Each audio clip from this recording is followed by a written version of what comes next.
Hello students, welcome back to e-learning classes of PNMLC High School.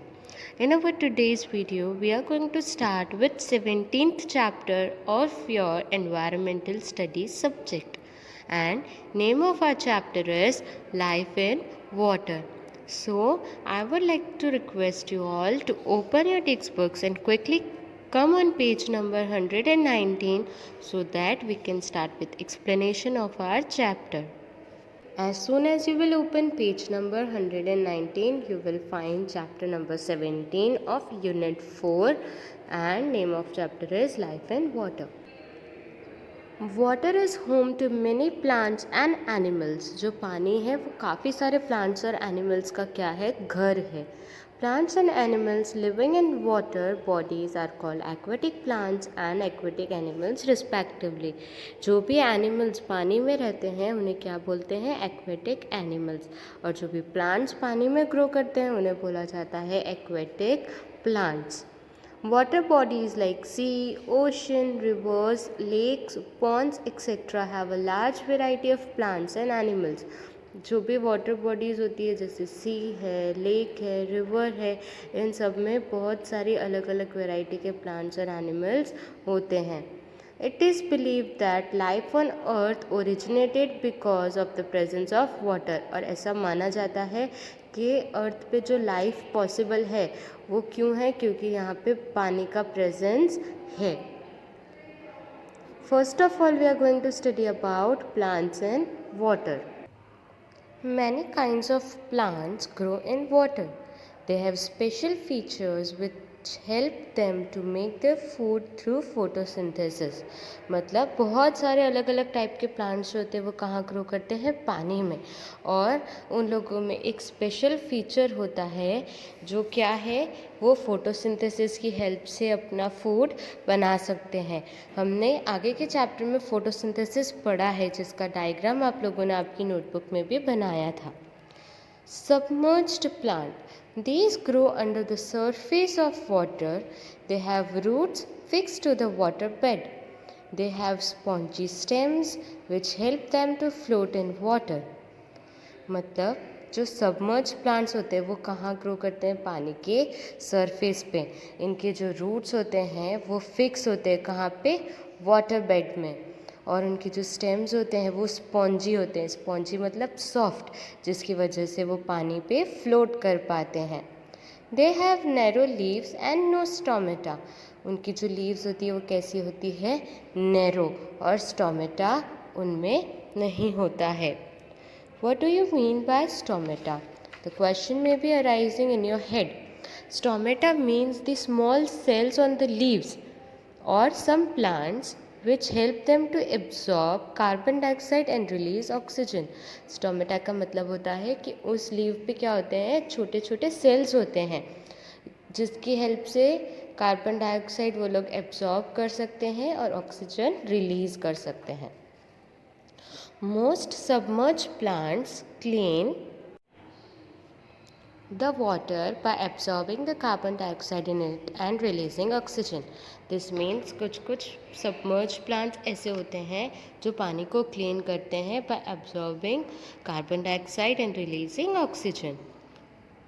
Ferns, Vallisneria and stargrass are some common examples of submerged plants. ये कुछ examples है किसके, submerged plants के. Floating plants. They are two types or two kinds. The first kind are those which grow on the surface of water. The entire plant including the roots, leaves and flowers float. Floating parts दो तरीके के होते हैं. सबसे पहला वो जो पानी के सरफेस पे ही ग्रो होता है. उस प्लांट की सारे जितने भी पार्ट्स हैं वो सब, रूट्स, लीव्स, फ्लावर्स, ये सब क्या करते हैं, फ्लोट करते हैं. Some of them have spongy leaves which help them to float. उनमें से कुछ के लीव्स होते हैं वो कैसे होते हैं, स्पॉन्जी मतलब सॉफ्ट, जिसकी हेल्प से वो लोग क्या कर सकते हैं, float. They may also have broad leaves with stomata which help them to breathe. उनकी जो लीव्स है वो ब्रॉड भी हो सकती है और उसके लीव्स पे क्या हो सकता है, स्टोमेटा, जिसकी वजह से वो क्या कर सकते हैं, breathe. The leaves may have a coating of wax to prevent them from rotting in the water. In leaves पे क्या होती है, कोटिंग की गई होती है, किस चीज़ की, वैक्स की। मतलब ये जो leaves होते हैं वो बहुत चिकने होते हैं ताकि वो पानी में ख़राब ना हो जाए। यूजुअली अगर आप पानी में कोई भी चीज़ रखोगे तो आप देखोगे कि 2-3 दिन बाद वो ख़राब होनी स्टार्ट हो जाती है, पर ये leaves के ऊपर का स्ट्रक्चर ही ऐसा वैक्स की तरह चिकना होता है कि ये leaves ख़राब नहीं होते हैं। The roots float freely and absorb nutrients from the water directly. ये roots आराम से पूरे पानी में float करते हैं और जितने nutrients पानी में होते हैं वो directly absorb कर लेते हैं। Some of these plants such as water hyacinths, duckweeds and pondweeds are found in ponds and backwaters which have little or no current. ये कुछ एग्जाम्पल्स है, जैसे डक वीड्स है, पॉन्ड वीड्स है, ये सब कहाँ मिलते हैं, पॉन्ड में या तो बैक वाटर्स में जहाँ पे बहुत ही कम पानी होता है। Second kind of floating plant like lotus, water lily and water pennywort have leaves and flowers which float on the water while their roots are fixed to the water bed. मतलब एक तो वो टाइप के plants हो गए जो surface पे ही float करते हैं, जिनके रूट्स, लीव्स, फ्लावर्स सब कुछ फ्लोट करते हैं, और दूसरे टाइप के जो प्लांट्स है वो है लोटस, वाटर लिली। इसका लीव्स और फ्लावर पानी पे फ्लोट करता है, पर इनके जो रूट्स होते हैं वो पानी में क्या होते हैं, फिक्स्ड होते हैं। Some plants grow very quickly and densely on the water surface. This causes clogging of the waterways, foul odor and water pollution. कुछ प्लांट्स ऐसे होते हैं जो बहुत ही जल्दी पानी के सरफेस पे ग्रो हो जाते हैं, जिसकी वजह से क्या हो जाती है, clogging.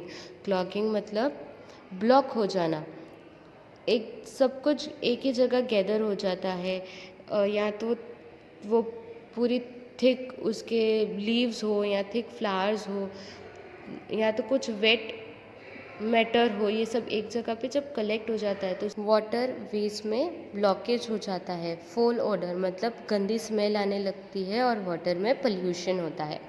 These plants may also harm other plants and animals living in water by blocking sunlight and air and absorbing all the nutrients. ऐसे जो प्लांट्स होते हैं वो बहुत हार्मफुल भी हो सकते हैं बाकी के रहने वाले प्लांट्स और एनिमल्स के लिए। क्यों? क्योंकि वो सनलाइट भी ब्लॉक कर देते हैं, एयर भी ब्लॉक कर देते हैं, और जितना भी न्यूट्रिएंट्स होता है वो खुद ही एब्जॉर्ब कर लेते हैं। These are known as aquatic weeds, और इन्हें क्या बोला जाता है, aquatic weeds. Students, I hope you all are clear with the topic plants in water. Now we are going to study about animals in water. हम लोगों ने पानी में रहने वाले या पानी में ग्रो होने वाले प्लांट्स के बारे में पढ़ा। अब हम पानी में रहने वाले एनिमल्स के बारे में पढ़ेंगे। Animals in water. Water is home to huge variety of aquatic animals. Apart from different species of fish, there are water mammals, insects, cell animals, water snakes etcetera. मतलब पानी जो है वो बहुत अलग अलग वेराइटी ऑफ एनिमल्स के लिए उनका घर है।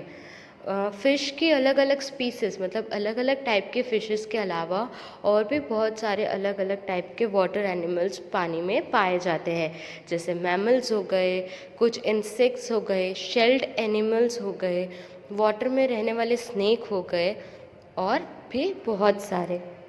Many different kinds of fish live in water. काफ़ी सारी अलग अलग टाइप की फिशेस होती है जो पानी में रहती हैं। Most aquatic animals have a streamlined body to help them swim easily. काफ़ी सारे एक्वेटिक एनिमल्स मतलब पानी में रहने वाली एनिमल्स की जो बॉडी होती है वो कैसी होती है, स्ट्रीमलाइन। स्ट्रीमलाइन मतलब वो ऐसे डिज़ाइन की गई होती है, तो वो ऐसे डिज़ाइन में होती है जिसकी वजह से उनका मूवमेंट ईजी और फास्ट हो जाता है। They breathe through special organs called gills. और ये जो फिशेस होती है वो अपनी बॉडी में एक स्पेशल ऑर्गन जो उनका होता है, जैसे जिसका नाम है गिल्स, उसकी हेल्प से क्या करते हैं, ब्रीथ करते हैं। आप बाजू में देख सकते हो गिल्स पे मार्किंग की हुई है। They also have fins and tails which help them to swim. इसके अलावा फिश के पास फिन्स होते हैं, टेल्स होते हैं, जिसकी हेल्प से वो क्या कर सकती है, स्विम कर सकती है। Salmon, cod and mackerel are examples of kind of fish. ये कुछ एग्जाम्पल्स है अलग अलग टाइप्स की फिशेस का। Name any 2 type of fish that you have seen. So my dear students, this is all for today's explanation. We are going to continue with the explanation of this chapter in our next video. Till then, I want all of you to read this chapter till the explanation I have done today, and tomorrow we will meet with explanation of our further chapter.